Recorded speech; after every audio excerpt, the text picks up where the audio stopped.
Gravolovers, dalam sebuah hubungan dalam rumah tangga antara suami dan istri acap kali terjadi perbedaan pendapat. Faktanya adalah tidak ada pasangan yang benar-benar cocok 100% satu sama lain. Hal ini terlihat dari hobi, kesenangan, minat, terlebih lagi sifat serta tabiat. Bahkan pada pasangan yang akur dan telah menikah dalam waktu yang lama pun, masih ada ketidakcocokan satu sama lain. Ada kekurangan pada pasangan. Kekurangan pasangan ini seringkali menjadi pemicu pertengkaran yang bisa menyebabkan perpisahan.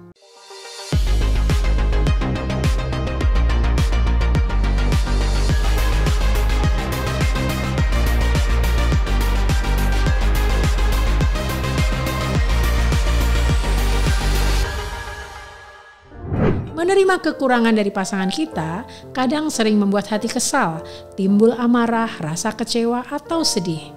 Butuh sebuah proses yang dilakukan secara terus-menerus. Anda tidak perlu terlarut dalam sifat buruk dari pasangan. Sebaiknya mencari jalan keluar atau solusi untuk meminimalisir sifat buruk pasangan. Maka perlahan Anda akan menyadari bahwa Anda telah menerima kekurangan dari pasangan. Jangan lupa, sebelum merasa kesal dengan kekurangan pasangan, ingatlah kembali bahwa tidak ada manusia yang sempurna, termasuk diri kita sendiri. Ada kalanya kita perlu ingat kekurangan diri yang bisa jadi tidak disukai pasangan. Kadang-kadang kekurangan pada diri pasangan tidak sebesar yang kita pikirkan.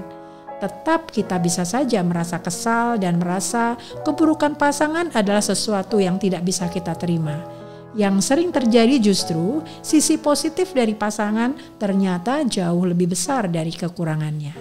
Kadang kita merasakan perasaan tidak suka yang begitu besar pada pasangan karena ia menunjukkan kekurangannya. Pernahkah kita berpikir rasa kesal adalah gejala atau sebenarnya ada masalah lain yang menyebabkan perasaan tersebut? Bisa jadi ada rasa trauma atau pengalaman buruk sehingga kita meresponnya dengan berlebihan. Ketika ada dua manusia berkomitmen untuk menjadi pasangan, maka hal yang perlu selalu ditemukan adalah sebanyak mungkin kesamaan sifat dan sesedikit mungkin ketidaksamaan. Mengapa demikian?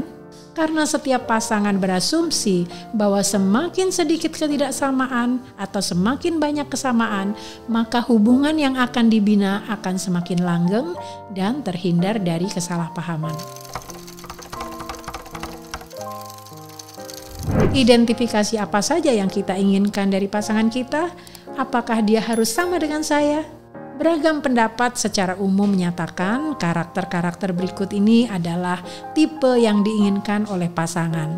Anda mungkin memiliki kriteria sendiri, namun saya memberikan 10 contoh sekaligus saya akan menjelaskan bagaimana tulisan tangan untuk masing-masing karakter. Apakah kita punya pandangan yang sama? Mari kita simak satu persatu.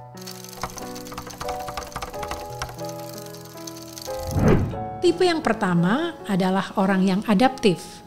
Bersatunya dua individu menjadi satu pasangan tentu membutuhkan pemahaman masing-masing untuk mampu beradaptasi satu sama lain. Kemampuan untuk cepat beradaptasi dianggap memiliki andil penting agar soliditas pasangan terus terjaga. Dalam grafologi, karakter mudah beradaptasi atau orang yang adaptif ditunjukkan dengan ciri penulisan huruf kecil untuk M dan N seperti penulisan huruf W dan U, tidak ada sudut di bagian atas. Dengan tekanan tulisan yang merata, rangkaian huruf bersambung, dan penulisan huruf G kecil seperti angka 8. Tipe yang kedua, orang yang senang berbagi. Melakukan tindakan senang berbagi biasanya terkait dengan kerelaan melepaskan sesuatu yang dimiliki. Mau berkorban untuk orang lain, termasuk membantu memberikan apa yang dia miliki, baik itu material maupun non-material.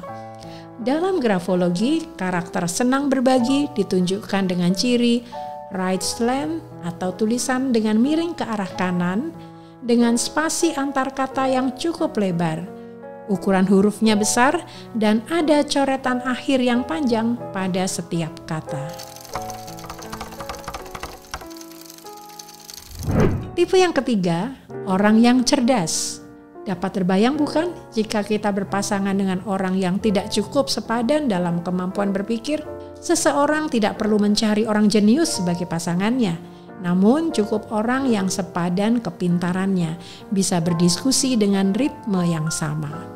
Dalam grafologi, salah satu trait yang menggambarkan orang yang cerdas adalah dia menulis dengan kecepatan sedang sampai tinggi. Sederhana dalam arti tidak banyak hiasan atau ornamen. Dengan layout yang baik, spasi yang teratur, serta huruf terbaca dengan jelas, terutama untuk huruf M dan N kecil. Tipe keempat, orang yang baik hati. Banyak individu yang menganggap penting pasangannya adalah orang yang senang melakukan tindakan baik, seperti memberi perhatian, punya sikap empati, senang menolong, memberikan pujian, mendengarkan dengan sabar, atau hal baik lain yang biasanya tidak selalu melibatkan pemberian material. Secara cepat, grafologi dapat mendeteksi karakter ini. Menulis dengan layout yang baik, yaitu penempatan tulisan dengan margin kiri, kanan, atas, dan bawah yang rapi, teratur, dan rata. Huruf biasanya bulat, dan skrip dapat terbaca dengan jelas.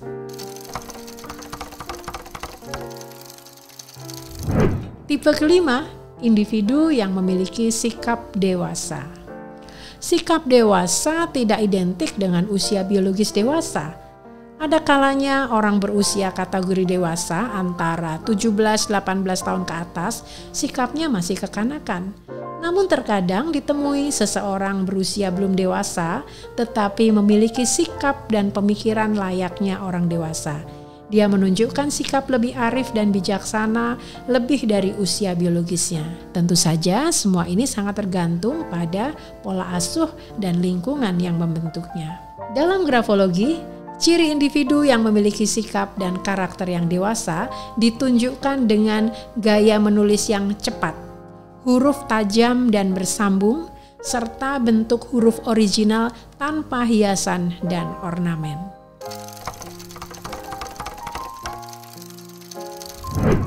Tipe keenam, orang yang dapat diandalkan dalam hal kejujuran dan kesetiaan. Tidak dipungkiri, berbicara tentang memilih pasangan, maka kriteria jujur dan setia adalah karakter yang paling disyaratkan. Meski kadang orang menyebut kriteria lain, namun sejujurnya kriteria ini adalah basicnya.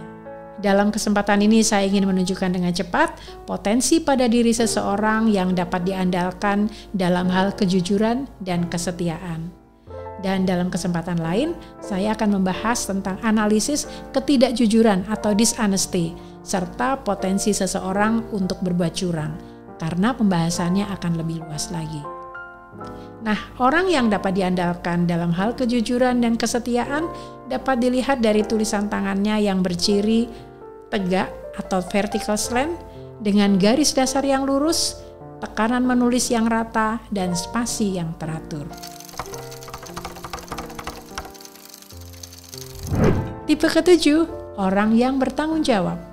Secara umum, orang yang bertanggung jawab adalah dia yang mampu melaksanakan tugas dan kewajibannya dengan baik, jujur, dan penuh tanggung jawab. Dia juga berani menanggung konsekuensi dari tindakan dan keputusan yang diambilnya. Tentu saja karakter ini menjadi pertimbangan kuat bagi seseorang dalam memilih pasangan hidupnya. Dalam grafologi, karakter orang yang bertanggung jawab dapat dilihat dari gaya tulisannya. Dia punya kemiringan yang konsisten, tidak variatif, dan biasanya vertical slant. Juga dapat terbaca dengan baik, tulisan tidak banyak ornamen. Tipe ke-8, orang yang humoris. Salah satu kriteria yang banyak dicari oleh pasangan adalah pasangan yang punya sense of humor. Ini tidak ada kaitannya dengan apakah seseorang perlu pandai melawak atau tidak. Namun individu yang punya selera humor yang baik, mudah tertawa, tidak pemurung dan pemarah. Orang yang humoris biasanya juga bisa membuat orang lain tertawa dan merasa senang, serta menciptakan suasana yang ceria dan menyenangkan. Ciri orang humoris adalah bentuk huruf original tanpa hiasan dan ornamen. Kemudian, T-bar, Anda masih ingat T-bar, yaitu garis pada stem T melintang dengan bergelombang. Kemudian I-dot atau titik yang dibuat dengan melengkung, tidak seperti orang pada umumnya yang membuat titik dengan satu ketukan. Tipe ke-9, orang yang tulus. Sering disebut sebagai orang yang ikhlas dan tidak berpura-pura. Dalam bertindak atau bersikap, dia melakukannya tanpa pamrih. Secara umum, tipe orang yang tulus juga bersedia berkorban untuk menjaga hubungan agar tetap kuat, harmonis, dan langgeng. Dalam grafologi, ciri orang tulus ditunjukkan dengan tanda dia menulis dengan cepat, spontan, ritmik, dan tulisan yang terbaca dengan goresan yang hidup dan berwarna. Yang dimaksud berwarna di sini tidak berarti warna tinta ya. Tipe terakhir, tipe ke-10. Orang yang unselfish atau tidak mementingkan diri sendiri. Banyak individu yang mengharapkan pasangan dengan karakter unselfish atau orang yang peduli terhadap kepentingan dan kebutuhan orang lain daripada kepentingannya sendiri. Ini sering dikaitkan dengan kebaikan hati karena tindakannya tidak mengharapkan imbal balik. Dengan memiliki pasangan yang unselfish, tentu diharapkan si pasangan punya perhatian lebih kepada dirinya dan bahkan mau berkorban. Ciri tulisan orang unselfish adalah spasi yang baik dan konsisten. Ukuran huruf biasanya medium hingga besar. Ukurannya bisa 4 mm atau lebih untuk area zona tengah atau middle zone. Huruf kecil A dan O atau oval terbuka di bagian atas dengan skrip miring ke kanan sedikit atau tidak ekstrim. Dan T-cross atau garis pada huruf T letaknya agak ke atas atau di atas tinggi middle zone. Cukup panjang ya pembahasan kita tentang karakter yang dicari dan dituntut oleh seseorang dalam memilih pasangan. Nah, bagaimana dengan tulisan tangan pasangan Anda? Dari 10 ciri di atas, apa karakter yang ada pada dirinya? Dengan mengenal karakter dan sifat pasangan, maka perbedaan pendapat bisa dijembatani dengan komunikasi yang baik. Setiap pasangan pasti berharap jika ada perbedaan pandangan atau pendapat dapat mencari titik temu yang baik bagi keduanya. Dan bagi Anda yang sedang mencari pasangan, jika menurut Anda karakter di atas merupakan karakter ideal sebagai pasangan Anda, cobalah cek tulisan tangan dia. Bisa jadi hanya beberapa karakter saja yang menjadi preferensi Anda dan dianggap penting sebagai syarat menjadi pasangan atau pendamping. Nah, saatnya Anda melihat dari tulisan tangannya. Namun, jika Anda ingin memperbaiki karakter sebelum melangkah lebih jauh, Anda bisa gunakan tips di atas. Karena dalam grafologi, jika kita ingin memperbaiki karakter yang dirasa perlu, bisa dimulai dari belajar mengubah tulisan tangan kita. Grafolovers, percayalah tulisan tanganmu dapat diubah untuk memperbaiki karakter dan menemukan kesuksesanmu. Saya Kusuma Prabandari, sampai jumpa.